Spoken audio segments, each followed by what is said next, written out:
My dear students, dear friends, and dear brothers and sisters, once again I you in Dr. S. Chandra online classes for education.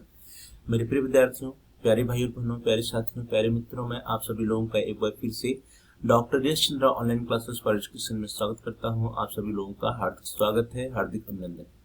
प्रिय विद्यार्थियों, दीनदयाल उपाध्याय गोरखपुर विश्वविद्यालय गोरखपुर से जो भी विद्यार्थी BEd कर रहे हैं उनके लिए बीएड थर्ड सेमेस्टर में एक ऑप्शनल पेपर है पेडागोजी का। उस पर में एक पेपर है, कोर्स है जिसका कोर्स कोड है एडू बीएड 112B2। पेपर या कोर्स का नाम है पेडागोजी ऑफ इकोनॉमिक्स टीचिंग, अर्थात अर्थशास्त्र शिक्षण या इकोनॉमिक्स टीचिंग।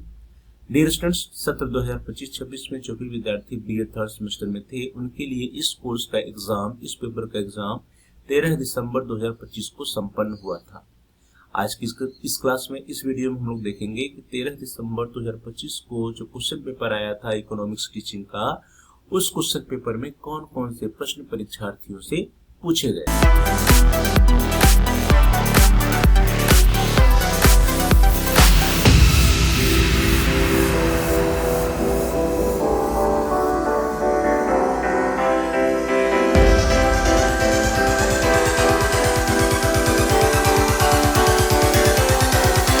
स्टूडेंट्स, चलिए क्लास को स्टार्ट करते हैं। हम लोग देखते हैं 13 दिसंबर 2025 को edu BEd 112B2 economics teaching या अर्थशास्त्र शिक्षण का जो क्वेश्चन पेपर आया था, उस क्वेश्चन पेपर में कौन कौन से प्रश्न आए हुए थे। पेपर आपकी स्क्रीन पर है। EDU B Ed 112 B Ed third semester examination 2025-26 CBCS mode B Ed group B pedagogy of teaching school subjects. Paper ID 9860-9860। Time allotted was 3 hours। Edu BEd 112B2 Economics. Note: first, attempt 7 questions in R. Second, question number 1 is compulsory. Third, answer 4 questions from section A and 2 questions from section B. अर्थात कुल 7 प्रश्नों को उत्तर दीजिए। प्रश्न संख्या 1 अनिवार्य है, compulsory. खंड अ से 4 एवं खंड ब से 2 प्रश्नों के उत्तर दीजिए। Question number 1, answer all the questions from this section in not more than 150 words. Dear students, जो क्वेश्चन नंबर 1 है, इसमें जो है very short answer type questions परीक्षार्थियों से पूछे जाते हैं जिनका उत्तर लगभग 150 शब्दों में लिखना होता है। क्वेश्चन नंबर 1 जो है कंपल्सरी है, अनिवार्य है। इस खंड से सभी प्रश्नों को उत्तर दीजिए जो 150 शब्दों से अधिक ना हो। क्वेश्चन को देखिए, प्रश्नों को देखते हैं। Question number 1A, need of teaching economics at secondary level. माध्यमिक स्तर पर अर्थशास्त्र शिक्षण की आवश्यकता।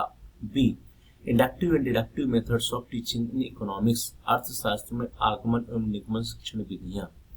सी, concept of stimulus variation skill in economics teaching. अर्थशास्त्र शिक्षण में उद्दीपन परिवर्तन कौशल की संकल्पना। D, merits of objective type test. वस्तुनिष्ठ प्रकार के परीक्षण की विशेषताएं। And E, steps of action research. क्रियात्मक अनुसंधान के चरण। Now section A या खंड है। Note: answer all the following questions. Each answer should not more than 400 words. निम्नलिखित सभी प्रश्नों को उत्तर दीजिए। प्रत्येक उत्तर 400 शब्दों से अधिक नहीं होना चाहिए। तो डियर स्टूडेंट, जो सेक्शन ए है या खंड है, इसमें शॉर्ट आंसर टाइप क्वेश्चंस पूछे जाते हैं जिनका उत्तर परीक्षार्थियों को लगभग 400 शब्दों में लिखना होता है। Question number 2A, what do you understand by correlation of economics with other school subjects?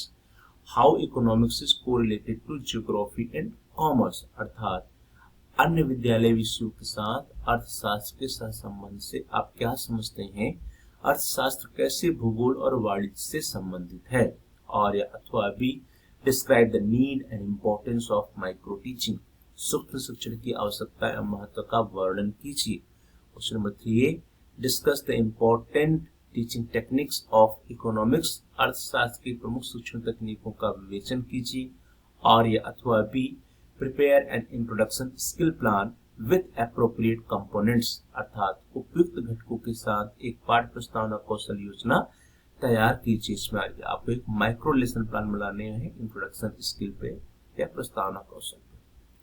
Question number 4A, explain the functioning of project method in teaching of economics. अर्थात अर्थशास्त्र के शिक्षण में परियोजना पद्धति की कार्यप्रणाली की व्याख्या कीजिए। और अथवा B, discuss that how maxims of economics teaching are helpful in teaching of economics. अर्थशास्त्र शिक्षण के सूत्र कैसे अर्थशास्त्र के शिक्षण में सहायक हैं, विवेचन कीजिए। क्वेश्चन नंबर 5 है, how will you plan and report for a field trip to economics teaching to economics students, elaborate. अर्थशास्त्र के विद्यार्थियों के लिए आप एक क्षेत्र पर्यटन को कैसे नियोजित करेंगे और प्रतिवेदन प्रस्तुत करेंगे, विस्तार से वर्णन कीजिए। How will you plan and report for a field trip to economics student, elaborate. और या अथवा B, write the process of achievement test preparation in economics. अर्थशास्त्र में उपलब्ध परीक्षा निर्माण की प्रक्रिया का लेखन कीजिए। Write the process of achievement test preparation in economics. Now the section B, a खंड ब, note answer any two questions from this section. Each answer should not be more than 800 words. Dear students, section B खंड ब में long answer type questions परीक्षार्थियों से पूछे जाते हैं, जिनका उत्तर लगभग 800 शब्दों में लिखना होता है। निम्नलिखित में से किन्हीं दो प्रश्नों को उत्तर दीजिए। प्रत्येक का उत्तर लगभग 800 शब्दों में होना चाहिए, प्रत्येक का उत्तर 800 शब्दों से अधिक नहीं होना चाहिए। ध्यान दीजिए, जो सेक्शन बी है यहाँ या खंड ब है, इसमें कुल 4 प्रश्न है। क्वेश्चन नंबर 6, 7, 8 और 9। इन 4 प्रश्नों में से किन्हीं दो प्रश्नों को उत्तर परीक्षार्थियों को लिखना होता है। प्रश्नों को देखिए। Question number 6, discuss the meaning of summative and formative evaluation in economics teaching, explain the features of summative and formative evaluation. अर्थशास्त्र शिक्षण में योगात्मक तथा निर्माणात्मक मूल्यांकन के अर्थ का विवेचन कीजिए। योगात्मक तथा निर्माणात्मक मूल्यांकन की विशेषताओं की व्याख्या कीजिए। Question number 7, describe the need and importance of audio visual aids in economics teaching। अर्थात अर्थशास्त्र शिक्षण में श्रव्य दृश्य सहायक सामग्रियों की आवश्यकता तथा महत्ता का वर्णन कीजिए। Question number 8, why the lesson planning is essential for teaching, explore the steps of lesson planning with example। शिक्षण के लिए पाठ नियोजन क्यों आवश्यक है, उदाहरण की सहायता से पाठ नियोजन के चरणों को उद्घाटित कीजिए। Question number 9, point out the meaning of assessment and evaluation, describe the importance of evaluation in economics for teachers and students। अर्थात आकलन तथा मूल्यांकन के अर्थ का उल्लेख कीजिए। अर्थशास्त्र के शिक्षकों तथा विद्यार्थियों के लिए मूल्यांकन के महत्व का वर्णन कीजिए। तो question number 9, question number 8, question number 7 और क्वेश्चन नंबर 6, इन 4 प्रश्नों में से किन्हीं दो प्रश्नों का उत्तर परीक्षार्थियों को सेक्शन बी में या खंड ब में लिखना था। इसी तरह से कुल 4 प्रश्नों के उत्तर आपको सेक्शन ए में लिखने थे। प्रत्येक उस प्रश्न में आपके पास विकल्प था ए अथवा बी का, तो इन ए और बी में से किसी प्रश्न का उत्तर परीक्षार्थियों को लिखना था। और ये सेक्शन जो पहला प्रश्न है क्वेश्चन नंबर 1, इसमें 5 प्रश्न है, ए बी सी डी और ई के 5 प्रश्न क्या है, कंपल्सरी है, अनिवार्य है।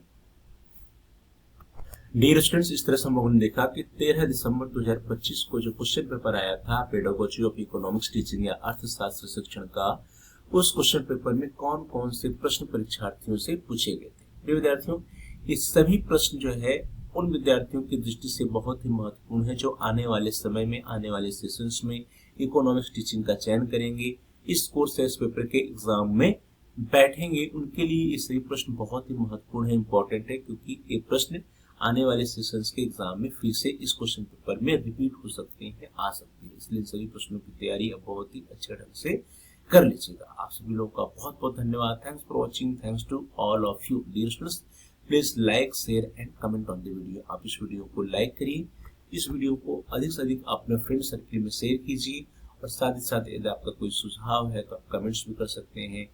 और यदि अभी तक आपने चैनल को सब्सक्राइब नहीं किया है तो कृपया आप चैनल को सब्सक्राइब कर लीजिए।